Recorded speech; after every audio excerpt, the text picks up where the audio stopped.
مامان به خدا امید دلم تو بودی مادر علی جان با هزار امید و آرزو از دنیا رفتی دل هممون علی جان سوزون ای وای مادر داغ دیده علی جان مامان یقینا خیلی آرزو در علی جان داشتی یقینا آرزو داشتی مادر یه روزی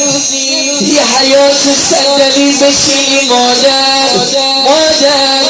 یه روزی به جای این اطلاعیه به جای این اعلامیه کارت دعوت جشن شادی علی جان تو پخش کنی مادر دوست داشتی اینطور بگی مادر خبر بدم تمام مردمان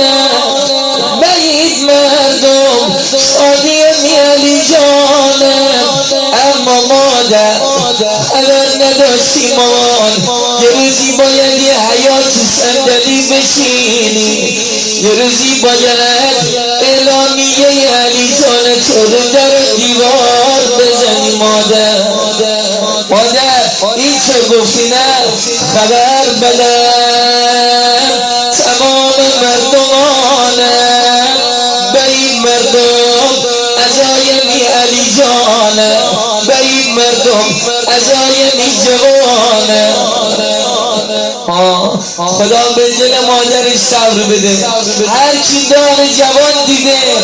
از دل مادر علی رضای عزتی خبر داره هر کی داغ جوان دیده از دل خواهرای علی رضای عزتی خبر داره چرا؟ آخه میگن سرآمد داغهای دنیا دوتا داغ مردم اول میگن داغ اولاد جوانه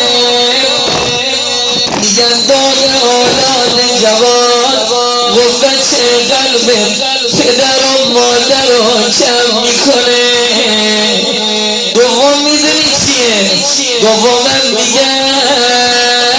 داغ برادره میگن داغ برادر کمر خواهر و برادر رو میشکنه لا اله الا الله الله اکبر خواهرای داغ دیده به خدا من نمیدونم کی جارت کرد خبر مرگ علی جان برای شما بیاره نبودید لحظه های آخر بگو علی جان به خدا نمیدونستم